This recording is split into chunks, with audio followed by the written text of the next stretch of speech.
go time after time. He sent all these plagues of flies and frogs and hail and lightning and all these different plagues. The rivers had turned to blood and the drinking water was gone. Just a host of things.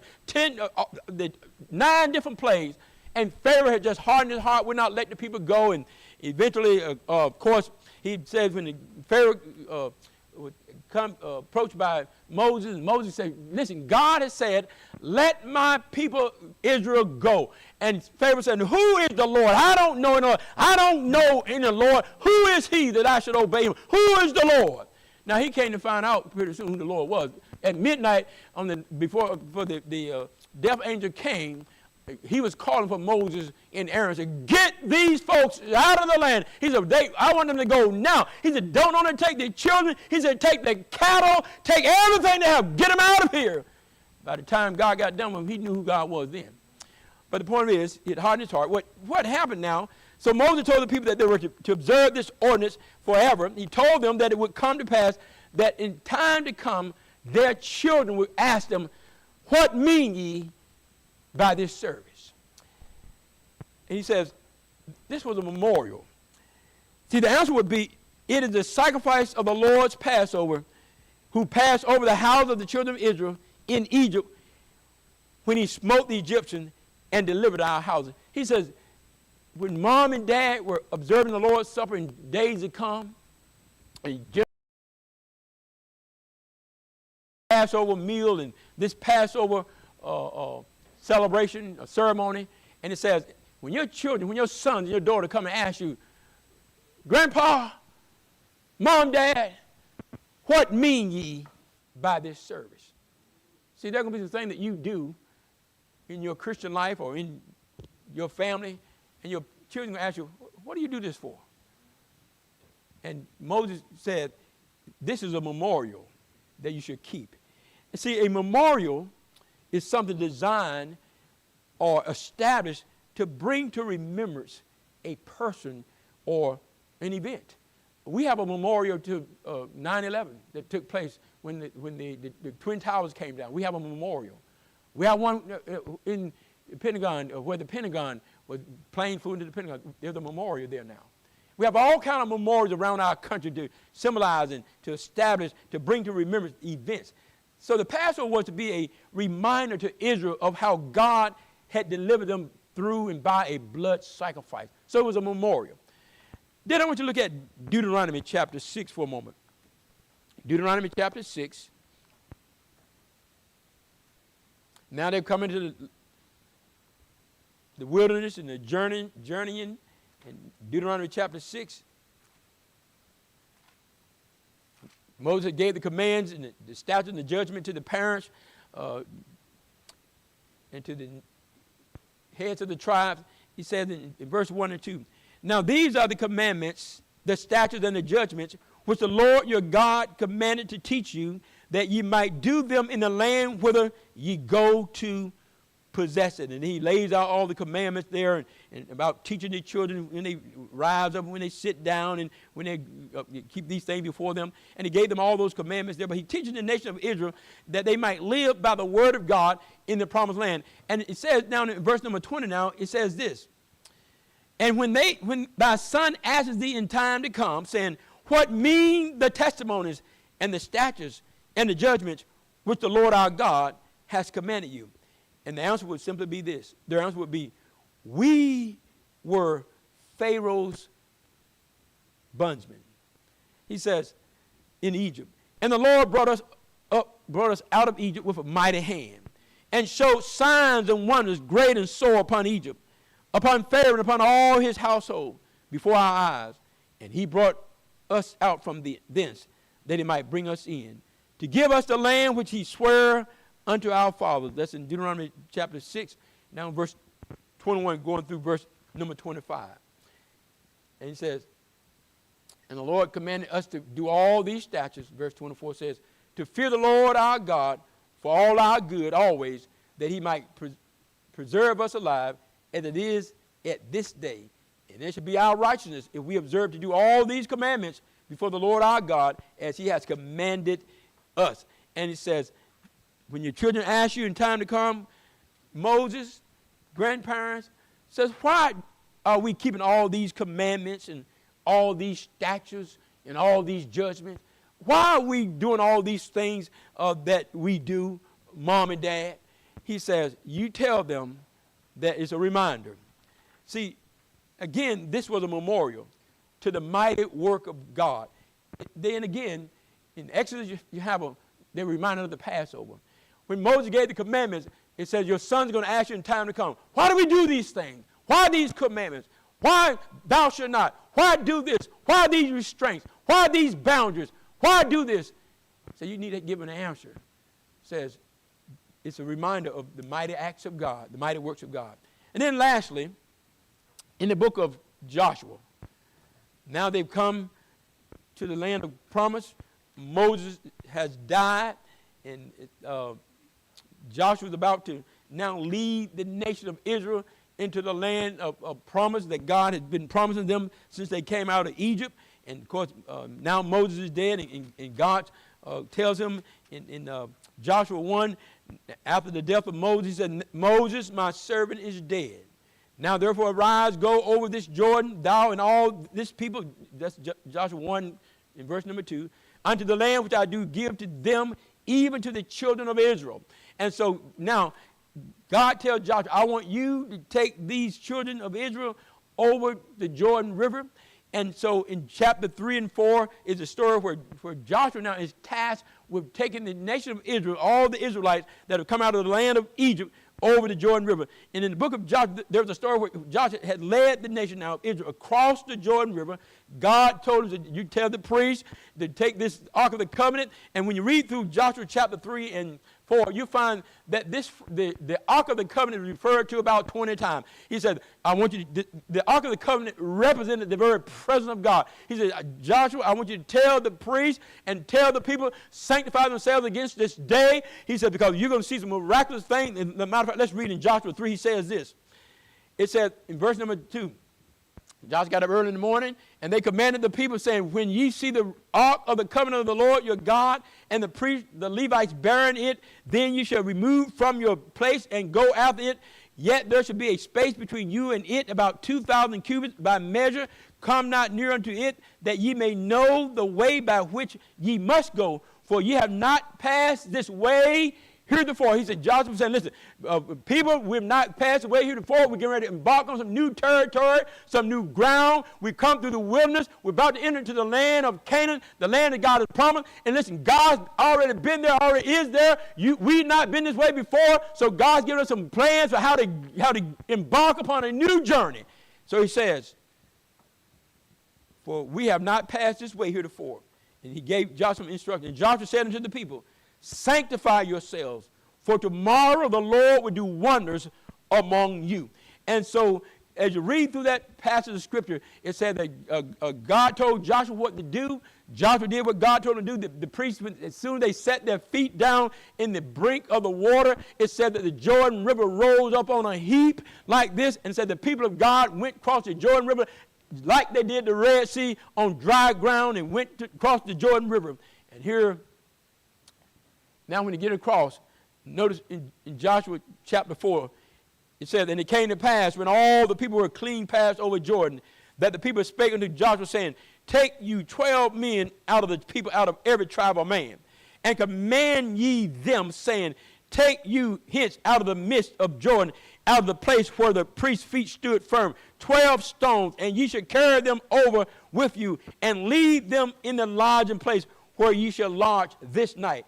Then Joshua called the 12 men whom he had prepared of the children of Israel out of every tribe of man. And Joshua said unto them, pass over before the ark of the Lord your God into the midst of Jordan, and take ye up every man of you a stone upon his shoulder, according unto the number of the tribes of the children of Israel, that this may be a sign among you, that when your children ask their fathers in time to come, saying, what mean ye by these stones? Then ye shall answer them that the waters of Jordan were cut off before the ark of the covenant of the Lord. When it passed over Jordan, the waters of Jordan were cut off, and the stones shall be for a memorial unto the children of Israel forever.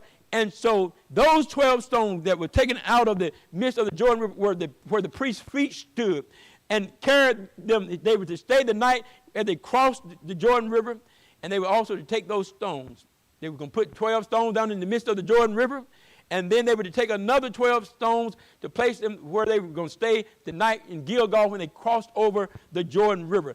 And so there were two, one with 12 stones in the midst of the Jordan, and then there was another 12 stone that the place they stayed that night. It said that when your children ask you, Mom, Dad, Granddad, what do these stones mean? You tell them this is a memorial of what God has done in your life. This is a memorial to the greatness of God, the power of God, the deliverance of God. This is a memorial to how God loves. He said, what mean you by these stones? And then you shall answer them that the waters of Jordan were cut off before the ark of the Lord, of the covenant of the Lord. When it passed over Jordan, the waters of Jordan were cut off, and these stones shall be for a memorial unto the children of Israel forever, says Joshua chapter 4, verse 6 and 7. Today, or tomorrow, we are observing a time set aside to remember the sacrifice of service members who have died in the United States wars to protect, to preserve, that we might enjoy our liberty, enjoy our freedom. Listen to me carefully, dear saints. I'm a veteran of the United States Air Force. I work with veterans at the VA Medical Center every day. I went to a chapel service at 8 o'clock this morning where there was preaching at the chapel for the veterans that came to the chapel service. And most of the time, if we get to preach there, and when our time comes where we rotate around, if I get to preach, I preach at 8 o'clock, one service that goes to 8 to about 9, and preach at 9:15, that goes about 9:30, quarter to 10, preach another at 10:15, and then I come back here and normally have Brother Earl to preach here, and I get here about 11:40, and then Brother Earl is preaching here. And so, but they understand it's Memorial Day. Some of those men and women that I saw today, they have friends that they saw die to preserve the freedom that we enjoy. They can listen to a story just a few days ago where a man, he's 70 years old. He said, I want to enjoy the rest of my life, and he's in our PTSD program. And he has these nightmares and all, but he saw some things that war does that you never want to see. And and when they see those things, and these things happen, they lock them up inside, and it transforms how they think and how they see the world. There's a moral injury that takes place in their soul where they believe that what God said, that thou shalt not kill, and then they're in a place where they're ordered and all they see is killing, and all of a sudden there's a crisis that comes. They say, I know this is wrong. Did I murder or did I do what's right? There's turmoil in their soul. And they're trying to figure out, am I the person that I was before I went to battle, or am I this person over here that have killed many of humanity? And they're struggling at times. They're turmoil in their soul. I heard a man say, I got a hole in my soul.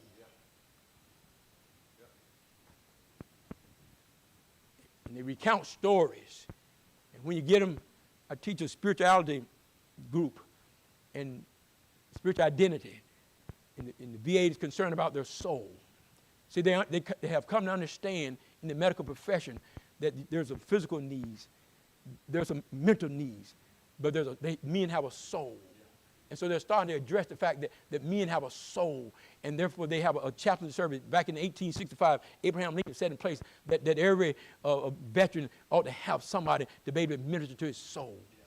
And they can accept it or reject it, but every military serviceman, every veteran of the United States Armed Services has the privilege and has the right that's in the Constitution to be able to have somebody to minister to his soul. They understand that it's a part of their recovery, a part of their healing process. Because when they come out of the war and they have such traumatic events that they don't know who they are anymore, and they think they're fine, and all the family dynamic, the family knows that you're not the same person. They say they hear all the time, my mom said I'm not the same person. My wife said I'm not the same person, and they are not. They think up here that they're the same person that they were before they went down range, but they're not the same person. And so the idea is to get them to see to their soul what their value system is. And what happened in some cases, you get them to say, listen, because this bothers you, it tells me that you have a soul. And it's hurting, and it's bleeding, and it's wounded, and it needs to be made whole. That's where sometimes you get them to. And then they start to go through the process. And gradually, they start to come around, understand, not everybody. And see, a lot of times, the addiction to alcohol and to cocaine and crack and all the different drugs is a result of them trying to numb the hurting in their soul. You see, I learned that a man with PTSD, they get addicted to drugs and alcohol, but they're not like drunkards. They're not like alcoholics. Some of them become alcoholics, they become drunkards. But somebody just suffering from PTSD, when they learn that they don't need that, they just cold turkey quit. They just stop. Because they're trying to see what they're doing, they're trying to medicate their soul. But you can't medicate it. You have to help them get in contact with it and find out who can deliver their soul and make it whole. And so, as you listen to these stories, when we think about Memorial Day like it is tomorrow, do you think about sacrifice? In the Bible, the word sacrifice means a slaughter animal sometimes. It's the act of offering the life of payment for another. To offer up, to forego. It means to forfeit something of value for the sake of something that has greater or lasting value. Some men have given their lives, they've forsaken their own lives because they thought that freedom and liberty was more important than their own life. You hear stories where men, when they're mortally wounded, they're commanders in the armed forces. You know what they're thinking about? They're asking questions like this. How are my men doing? They're about to die on the battlefield themselves. They're concerned about how are my men doing. They're concerned about how are my troops doing. They've been mortally wounded, about to bleed out, and they're concerned about somebody else. Make sure that my wife knows that I love her. Make sure that my children know that I died defending freedom for them. Do you think about liberty? Liberty is the exercise of individual rights defined by law without restriction. It's the power to act. It speaks of that which is permissible under law. It's the ability to think without the imposition of restraints. You can't tell me what I think or how I ought to think. That's part of our problem in our culture today. Everybody wants to tell you how to think. One of the things I learned in elementary school when I was 5th, 6th grade is this. All education is some kind of way of indoctrination, but you got to learn to think for yourself. Because I've sat under teachers that the way they thought was not the way I thought, and it was not the way I wanted to learn. And so I learned that education is good and it's wonderful, but you have to educate yourself in the best things. You see, because Job says this, great men are not always wise. And David said, because I love thy law, I have more knowledge than the ancients.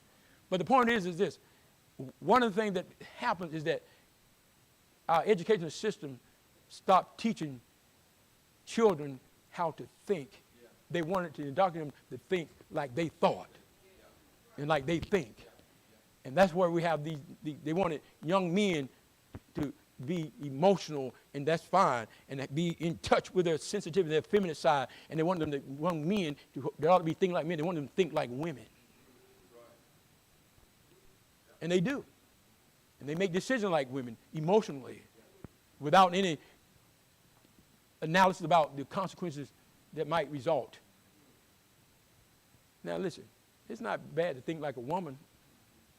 It's not bad to think like a female, because that's why God made them, so that we have distinctive ideas about things, so that when we come together and merge our ideas, we come up with a better plan than one by themselves. That's what, in our relationship, I listen to my wife counsel, and I listen to her instructions all the time. I learn as a young married man that sometimes it's just wise to listen to your wife. Sometimes it's not wise to listen. You can listen, but you don't have to do everything that's said. But the point is this, you need to learn to listen. because you learn to make better and wiser decisions when you get her input, not just yours. And you'll find out. Listen, now, you might say, well, preacher, it didn't work like that for me. Listen, I've been married for 45 years. I've known my wife since she was 11 years old. And for 50-some years, we've been making decisions together. And listen, when I listen to her, and they always come out better. So that when it goes wrong, I'm always to blame. But the point is, listen, it always works better. And I'm just saying, I'm just saying generally,